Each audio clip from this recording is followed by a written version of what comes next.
Hi friends, இப்போ நம்ம எப்படி கிரெடிட் பில் போட போகிறோன்றது பார்க்கணும். ஓகே. ஸோ அதான் இப்போ லாஸ்ட்டு இதில் வந்து கேஷ் பில் பார்த்தீங்க இல்லையா? இப்போ இதில் கிரெடிட் பில். ஸோ கிரெடிட் பில்லுக்கும் அதே மாதிரி டிரான்சாக்ஷன், இன்வென்ட்ரி, சேல்ஸ். இதில் ஒன்று நீங்கள் கஸ்டமர் வந்து கரெக்டான கஸ்டமர் செலக்ட் பண்ணணும். இப்போ ஃபார் எக்ஸாம்பிள் வந்து அதாவது ஒரு கஸ்டமர்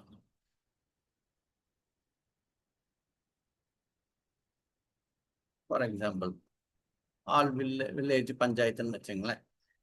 இல்லை ஸ்பெசிஃபிக்காக கூட நீங்கள் எடுத்துக்கலாம்.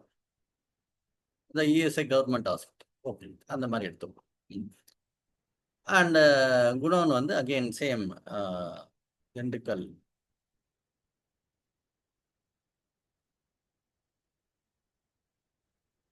ஓகே, செலக்ட் பண்ணிட்டீங்க. இதில் கிரெடிட் பில்லை கிளிக் பண்ணணும், அவ்வளோதான். வேற ஒன்றும் பெரிய வித்தியாசம் ஒன்றும் கிடையாது. இதை பண்ணிடணும். இதை பண்ணிட்டு நீங்கள் என்ன பண்ணணும் அப்படின்னா, மீதெல்லாம் ஆஸ் இட் இஸ். நீங்கள் போயிட்டு செலக்ட் பண்ண ப்ராடக்ட் செலக்ட் பண்ணுறது அதெல்லாம் நம்ம ஆஸ் இட் இஸ் நம்ம அதே பண்ண வேண்டியதுதான். வேற ஒன்றும் பெருசாக எதுவும் இல்லை. இதில் போயிட்டு நீங்கள் ஓகே, இப்போ ஃபார் எக்ஸாம்பிள் ஒரு 50 பீசஸ் கொடுக்குறீங்க.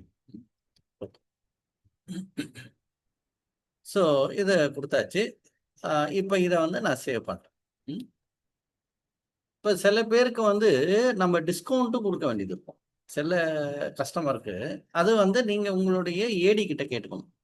ஸோ என்னென்ன கஸ்டமருக்கு டிஸ்கவுண்ட் இருக்குது, இல்லை இருக்கா இல்லையான்றது முதல்ல கன்ஃபார்ம் பண்ணி. ஸோ இருந்தால் அந்த பர்சன்டேஜோ இல்லை அமௌண்ட்டோ நீங்கள் டைரெக்டாக கொடுக்கலாம். இப்போ ஃபார் எக்ஸாம்பிள் வந்து 1%. 1% போட்டிங்கன்னா அது அமௌண்ட் டைரெக்டாக டிடெக்ட் ஆயிரும். 0 போட்டோன்னா இந்த அமௌண்ட் வருது.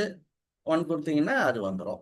இல்லை எனக்கு வந்து டைரெக்ட் அமௌண்ட்டாக கொடுக்குறாங்க, ஃபார் எக்ஸாம்பிள் 100 ருபீஸ் அப்படின்னா அதுவுமே பாசிபிள்.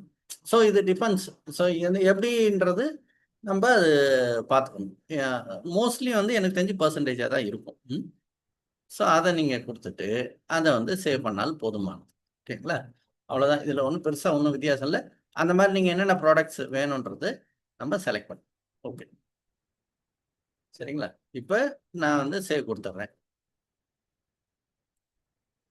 சேவ் கொடுத்த உடனே கேஷ் அந்த நீங்கள் பில் போடும்போது அந்த பர்டிகுலர் கஸ்டமர் எதாவது கேஷ் கொடுத்தால், அட்வான்ஸ் மாதிரி எதாவது கொடுத்தால் அந்த என்ட்ரி எப்படி போகிறது, அதுதான் இப்போ நம்ம வந்து பார்க்க போகிறோம்.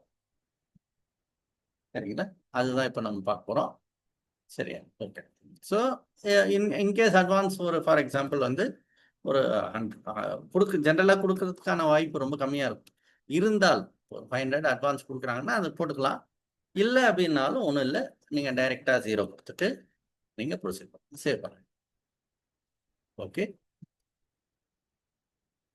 அவ்வளோதான். ஸோ இதுதான் உங்களுடைய கிரெடிட் சேலோட வேலை. இப்போ இதோட இது முடியல, கிரெடிட் சேலுக்கு இதோட இது முடியல.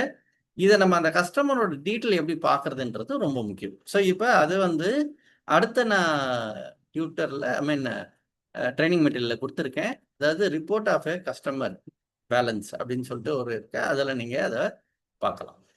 ஓகே.